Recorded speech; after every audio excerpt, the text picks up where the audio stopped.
me, me uno a la expresión de agradecimiento para todos los presentes y de manera muy particular a nuestros invitados que vienen de diversos países y que sabemos han hecho un esfuerzo especial. Estos viajes internacionales, a uno le dicen cuando le invitan a alguna parte, la familia cree que uno se va a pasear y los compañeros de trabajo lo envidian, pero el esfuerzo es tremendo, son viajes larguísimos, llegamos a salones de reuniones y al día siguiente todo el mundo arranca a reanudar con sus actividades y a desatrasarse.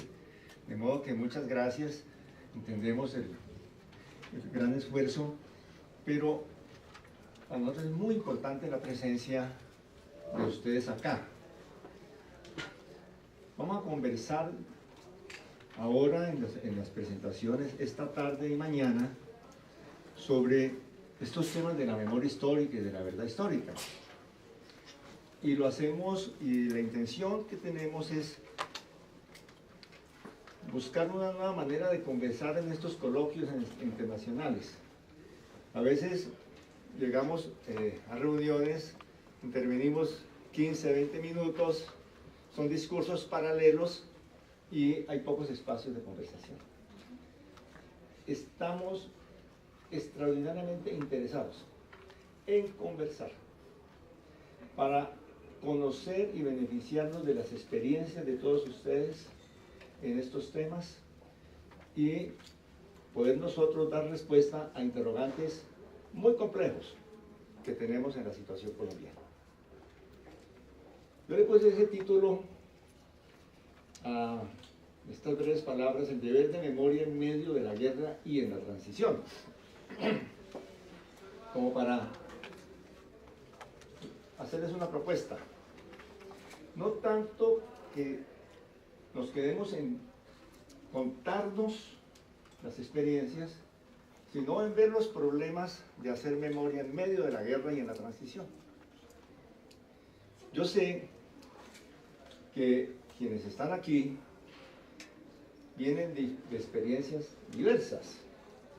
Tenemos situaciones como la de El Salvador y Guatemala, donde se lograron unos pactos de paz, se dio una solución negociada para simplificar y no entrar en las distinciones entre El Salvador y Guatemala, una solución negociada de un conflicto, y desde el 96 en Guatemala, 94 en El Salvador hacia acá, se han planteado el tema de cómo administrar el pasado, se ha dicho en unos lenguajes, cómo hacer memoria, cómo retomar esa memoria en función del presente, en circunstancias en las cuales hay un tratado de paz. En cambio, la experiencia que nos pueden aportar desde España, o de Argentina, o de Chile, tiene que ver con otra transición, con otro contexto.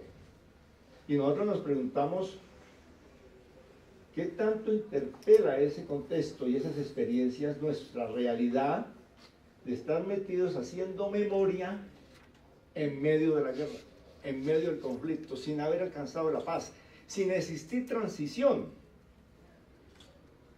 Es decir, memoria sin transición, pero con una apuesta política extraordinaria en ese momento. Estamos a puertas de un acuerdo de paz y de iniciar una fase hacia una transición. Entonces ahí nos surgen las preguntas. Desde esto que hablamos del deber de memoria. Y cuando nos planteamos el tema del deber de memoria, estamos poniendo un énfasis en el lado de la institucionalidad, es de aquello que le corresponde como obligación a las instituciones y a los estados frente a la memoria en situaciones de guerra o en situaciones de transición, o en las dos. No es exacto que cada vez que se hable del deber de memoria estemos hablando de lo que le corresponde a los estados, pero en general el deber de memoria o el deber de recordar, como también se dice en la literatura, o como prefieren decir las comunidades indígenas en Colombia, está muy de la mano y se predica del derecho, del deber de la memoria y del derecho a la memoria, lo que se predica del deber y del derecho a la verdad. En esas tres dimensiones, del derecho a la verdad y a la memoria, a saber, a la verdad y a recordar. Generalmente, en muchas lecturas se nos lleva al plano de lo individual, derecho, y desde el punto de vista de justicia, pues el derecho de las personas a saber sobre sus seres queridos, el derecho de las víctimas a conocer sobre quién y de qué manera se desarrollaron los acontecimientos de violación de sus derechos. Pero, de todas maneras, nosotros subrayamos la dimensión colectiva, el derecho a la verdad como un derecho colectivo y de colectivos. Y el derecho a recordar, que muchas veces se predica del Estado, rescatamos las expresiones de Teodorov, hay que citar a Teodorov siempre, ¿no? O alguno de esos de nombre raro, que también habla de ese deber de recordar como un deber de las personas, un deber ético-político. Entonces, nosotros nos situamos ahí para plantearnos el asunto, las preguntas sobre las que queremos invitarlos a reflexionar. La primera y la última es de la que yo voy a ocupar. ¿Cuáles son las obligaciones y los derechos que enmarcan a la memoria histórica en función de la terminación del conflicto armado y la guerra en Colombia? Y la última, ¿cómo subir el deber de memoria para la cultura de paz en procesos de transición? Generalmente la literatura, las elaboraciones conceptuales que han tenido mayor divulgación en la academia han sido elaboradas desde la perspectiva de transiciones de dictaduras a democracias formales.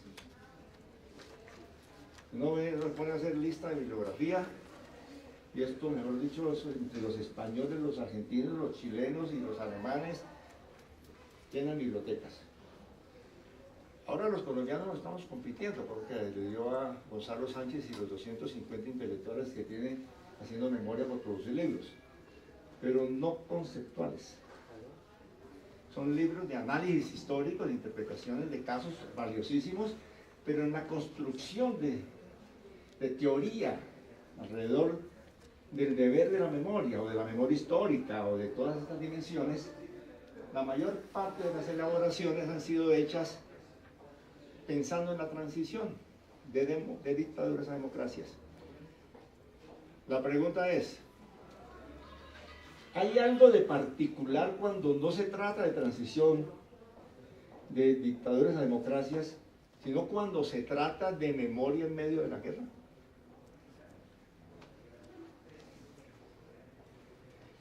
Y entonces, ahí vienen algunas cuestiones que tienen que ver con lo que queremos reflexionar de Colombia. No voy a hacer un análisis de la situación y evolución del conflicto, de las guerras y violencias en nuestro país, pero sí dejar sentado, recordar de que estamos haciendo memoria en medio de la guerra. Yo no recuerdo que de manera expresa, bajo esa pretensión, se haya hecho algo similar en Guatemala o en El Salvador en los periodos de la guerra, del conflicto armado interno. Eso no quiere decir que no se tengan importantes aportes en documentación de derechos humanos, en archivos, como ocurrió también en Chile en el caso del vicariato, todo ese acervo documental que luego ha sido un referente fundamental para los ejercicios posteriores de memoria. Pero en su momento, ni los archivos, ni la documentación en El Salvador o en Guatemala fueron abordados como un ejercicio expreso de memoria. En Colombia, en cambio, hemos tenido una circunstancia particular, es que la ola de la memoria, este movimiento social de la memoria, movimiento político, teórico, de pensamiento que se ha desarrollado en las últimas décadas y que ha tenido como su motor en Europa, en el Cono Sur, en Colombia hemos apropiado y lo hemos incorporado en hacer ejercicios de memoria en medio de la guerra, y no de cualquier guerra. Solo a manera, hoy hay una presentación por la tarde, les doy la cuña, en la biblioteca de San Ángel Arango, a las 6 de la tarde, del informe del Basta Ya que hizo el Centro Nacional de Memoria Histórica, y que tiene un primer capítulo de registro. Hemos sido siempre muy escépticos frente a los registros de víctimas, como si fueran el centro de la interpretación histórica. Pero sin embargo, aquí tenemos algo muy valioso, y es que el primer informe con registros oficiales consolidados. Un Estado y un gobierno que se atreve a decir, en medio del conflicto, este es el retrato del horror. Generalmente se han esperado comisiones de la verdad, o informes extraoficiales del nunca más, como tantos que se dieron en América Latina. Aquí tenemos una idea de lo que ha pasado en cada una de las categorías de los mapas, de la geografía del horror, o de las estadísticas, de los periodos, de los ciclos. Y todo para indicar cómo efectivamente estamos hablando de las memorias de más de medio siglo de violencias, guerras y conflictos armados. Intencionalmente utilizo las tres categorías que se combinan en cada fase de la historia de Colombia para designar lo que ocurrió en ellas con uno u otro de los elementos y categorías caracterizándolos. Pero que tiene entre el año 85 y la actualidad, y particularmente hasta el año 2005, el ciclo más trágico y de crímenes más atroces de la historia de Colombia.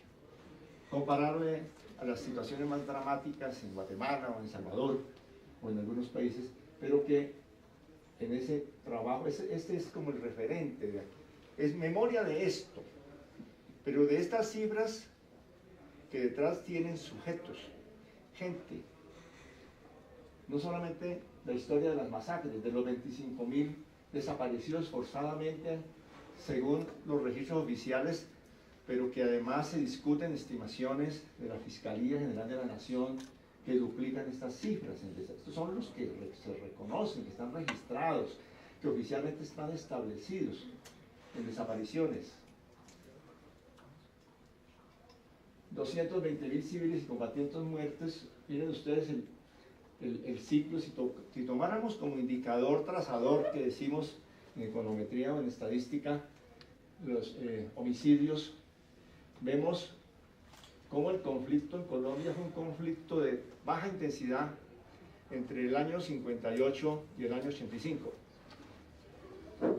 Incluso es hasta discutible si se puede hablar de conflicto armado interno en ese periodo. Situaciones de conflicto armado y situaciones de guerra se dieron en esos años, pero de bajísima intensidad. Una verdadera apreciación histórica llevaría a mostrar que es desde el año 85 a la actualidad, con un pico, el pico más alto en el año 2000, cuando se intensifica la guerra en Colombia y se puede predicar de la situación colombiana todas las categorías: guerra, violencia de sistema, conflicto armado interno, guerra civil. Todas esas definiciones, sin que ninguna de ellas sea suficiente, le caben a lo que ha venido pasando en la realidad colombiana. Son cerca de 9 millones de hectáreas abandonadas forzadamente por los desplazados, 400.000 familias. Este es el registro oficial de la Presidencia de la República.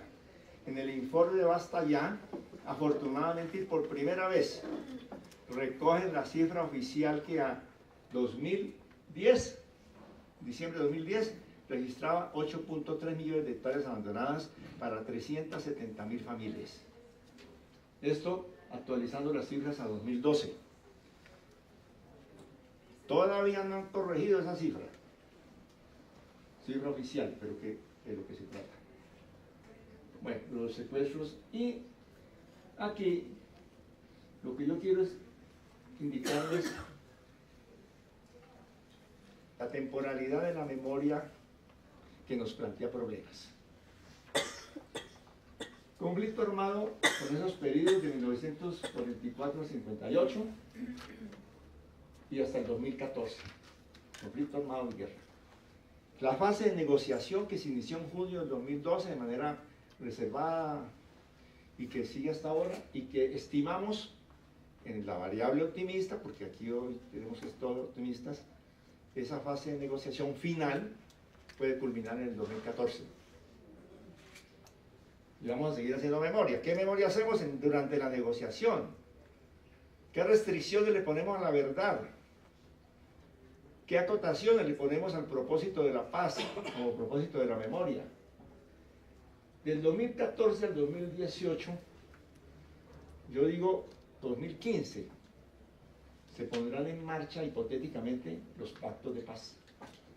Y luego tendremos una transición desde 2015 al 2035. Si nos atenemos a las experiencias de El Salvador, de Guatemala o lo que estamos viendo en España, la pregunta es: ¿cuánto dura la transición? ¿Ya terminó la transición en Guatemala? Y llevamos, ¿cuántos? 18 años, ¿no? 16. 16, sí, 16 de diciembre pasado, 29 de diciembre, que por casualidad yo pasaba por ahí por Guatemala, estaban conmemorando los 15 años. 15 años de transición. ¿Y cuál era la discusión? En los medios de comunicación, los columnistas, los articulistas, en los foros, que en diciembre no ha pasado nada. No se ha cumplido una letra de los pactos de transformación agraria. No han aparecido las investigaciones judiciales. La verdad se quedó en un informe. Y los reacomodos de poder no han configurado un nuevo régimen. Están diciendo en Guatemala. Eso fue además una lectura 15 años después.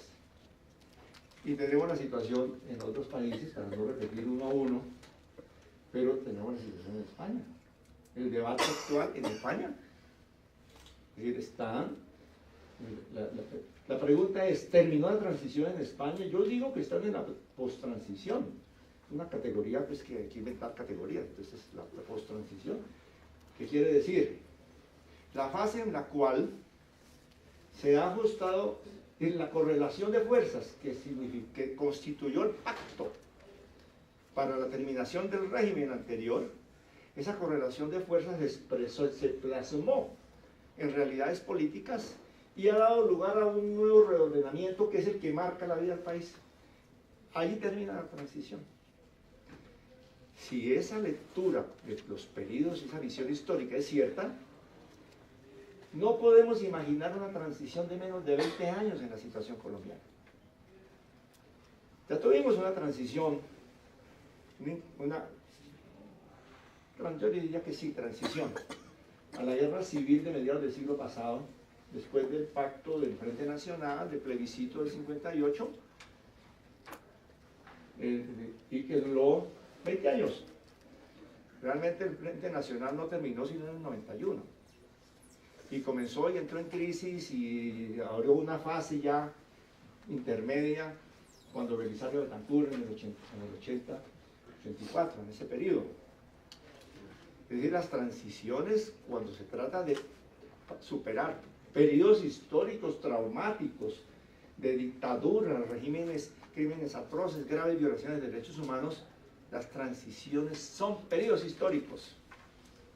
Entonces, ¿cuál es el arsenal teórico y conceptual con el cual en Colombia nos estamos abocados a asumir la memoria, el deber de memoria en el conflicto y en la transición? Entonces, sobre eso, les voy a decir que una síntesis del esfuerzo de consenso político en Colombia alrededor de la memoria, la síntesis más importante que se ha construido en Colombia como elaboración alrededor del deber de memoria y de la memoria histórica está contenida en el decreto 4633, decreto ley, llamado Decreto Ley de los Derechos de los Pueblos Indígenas, de las víctimas y a la restitución de tierras, que es la aplicación de la ley de víctimas para pueblos indígenas. Entonces, lo que yo quiero decirles a ustedes es que la elaboración más completa que tiene Colombia para enfrentar este tema del deber de memoria, del conflicto y en la transición, está construida en el proceso de concertación y consulta previa realizado en el año 2011 en Colombia con los pueblos indígenas.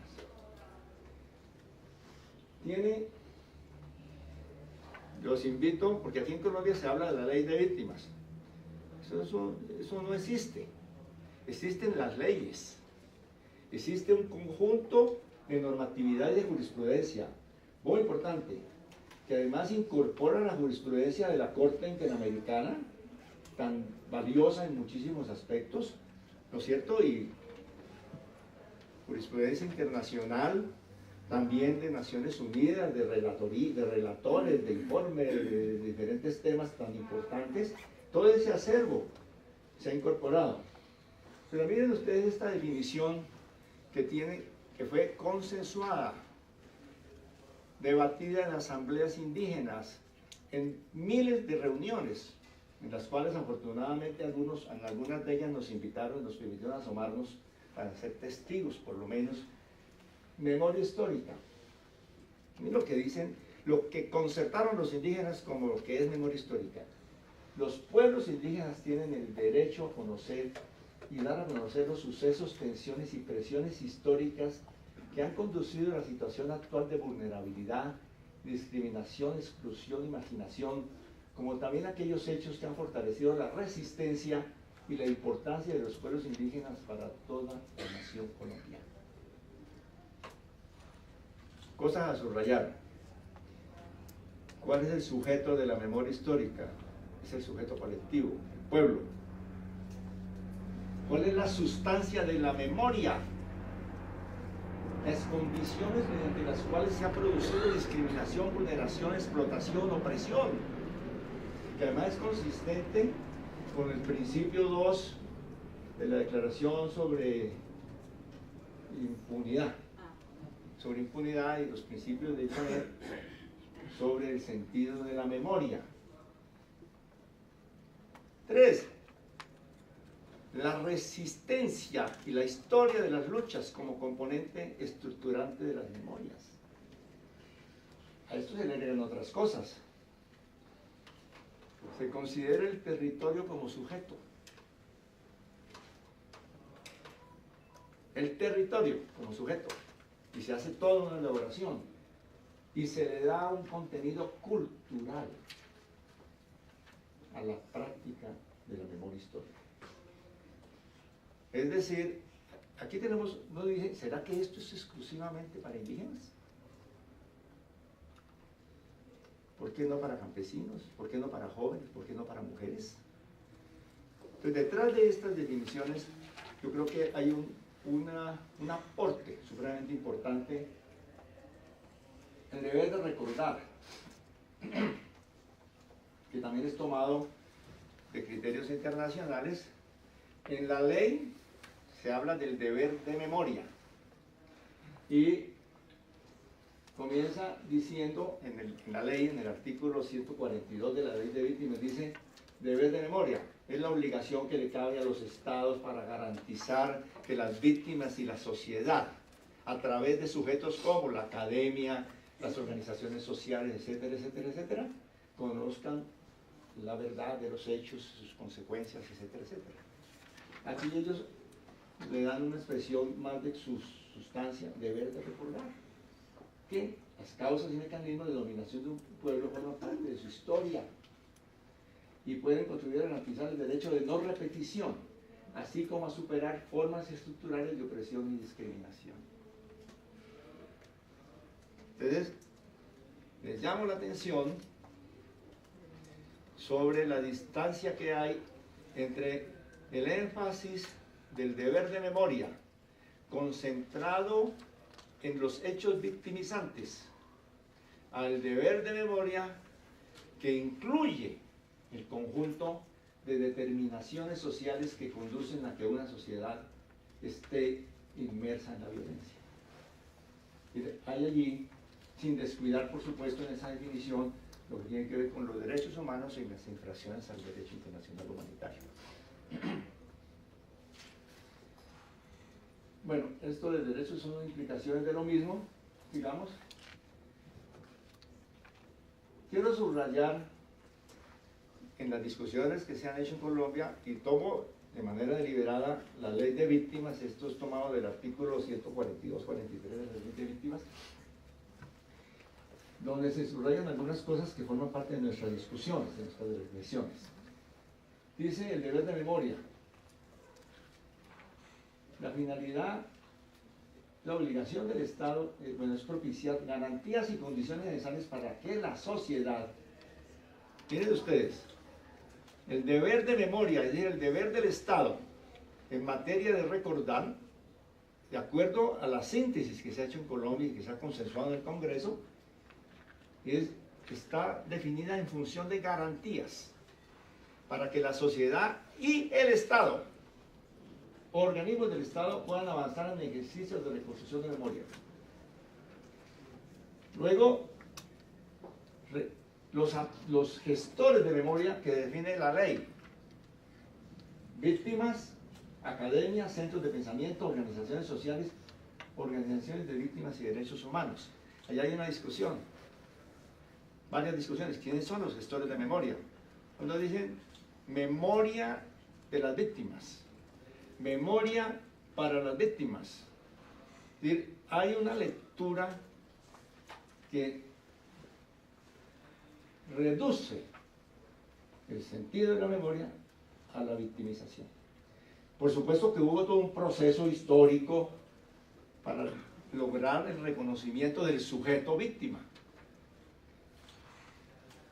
Pero al mismo tiempo en ese ejercicio hubo quienes siguieron derecho y entonces hacen la lectura de los problemas históricos y de los problemas de memoria exclusivamente de las víctimas. Pero tiene otra connotación: la presión para que sea la víctima, es decir, la individualización de la víctima. Y entonces la memoria es para que las víctimas recuerden, para que las víctimas hagan el duelo, para que las víctimas perdonen y para que las víctimas se reconcilien. Y a veces casi todo eso de manera unilateral, sin que el otro haya perdido perdón, sin que se haya creado la institucionalidad para la reconciliación y sin superar la falacia de que la memoria puede ser individual. Entonces todo eso forma parte de esta discusión. El otro punto, tema de autonomía, supremamente importante. ¿Qué dice la ley colombiana? Que los organismos del Estado también tienen funciones de memoria, pero él establece unos límites: competencia, autonomía y recursos. Y establece un parágrafo que condena la pretensión de la memoria oficial. Entonces dice: en ningún caso las instituciones del Estado podrán impulsar o promover ejercicios orientados a la construcción de una historia o verdad oficial.